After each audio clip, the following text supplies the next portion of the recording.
আর আমি ভালোবাসি। সোহাগ গ্রাম ছেড়ে শহরে চলে যাবে, আর কখনো গ্রামের মধ্যে আসবে না। লতা একদিন সোহাগের জন্য আফসোস করতে থাকবে, কিন্তু সোহাগকে ফিরে পাবে না। সোহাগ ঢাকা শহরে চলে যাবে। আপনাদেরকে জানাই স্বাগতম যৌথ ফ্যামিলি নাটকের শেষ ভিডিও 5 নম্বর ভিডিওতে। আমাদের আজকের ভিডিওর মাধ্যমে আপনাদের সাথে শেয়ার করা হবে যৌথ ফ্যামিলি নাটকের 5 নম্বর ভিডিওর মধ্যে কি কি করতে চলেছে। এছাড়াও যৌথ ফ্যামিলি নাটকের 5 নম্বর ভিডিওটি কেন এত তাড়াতাড়ি শেষ করা হবে। ইতিমধ্যে সবাই অনেক আশা আকাঙ্ক্ষা কেটে বসে আছেন যৌথ ফ্যামিলি নাটকের 5 নম্বর ভিডিওটি দেখার জন্য। সবাই কাল অথবা পরশু দেখতে পারবেন যৌথ ফ্যামিলি নাটকের 5 নম্বর ভিডিওটি। বন্ধুরা, আমাদের আজকে ভিডিওটি যৌথ ফ্যামিলি নাটকের 5 নম্বর ভিডিও আপডেট এবং রিভিউ ভিডিও এছাড়া আর কিছু না। বন্ধুরা, যদি যৌথ ফ্যামিলি নাটকটি আর কখনো না দেখতে পান, তাহলে আপনারা কে কে মিস করবেন কমেন্টে কিন্তু জানাবেন।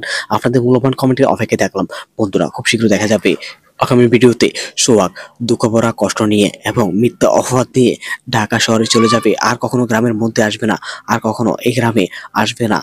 যদি কখনো নিজেকে পরিবর্তন করতে পারে তখনই আসবে সোহাগ। সোহাগ হয়তো দেখা যাবে বিসিএস ক্যাডার অথবা পুলিশের গোয়েন্দা হয়ে আবারও গ্রামের মধ্যে আসবে কোনো একদিন।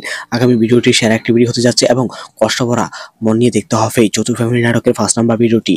বন্ধুরা, যৌথ ফ্যামিলি নাটকটি আপনাদের কাছে কেমন লাগে তা কিন্তু অবশ্যই কমেন্টে জানাবেন। যৌথ ফ্যামিলি নাটকের 1 থেকে 4 নম্বর ভিডিও পর্যন্ত আপনারা কে কে দেখেছেন কমেন্টে জানাবেন। আপনাদের মূল্যবান কমেন্টে অপেক্ষায় থাকলাম। আর বন্ধুরা, অবশ্যই আমাদের ছোট্ট মেয়েরাস এক্সপ্লেন ভিডিও চ্যানেলটি সবাই সাবস্ক্রাইব করে রাখবেন। আমাদের চ্যানেলের মাধ্যমে আপনার নিত্য নতুন আপডেট সবার আগে পেয়ে যাবেন। আমাদের আজকের ভিডিওর মধ্যে লাইক তারা থাকবে মাত্র 100টি। সবাই ছোট্ট তাড়াতাড়ি ফোন করে দিন।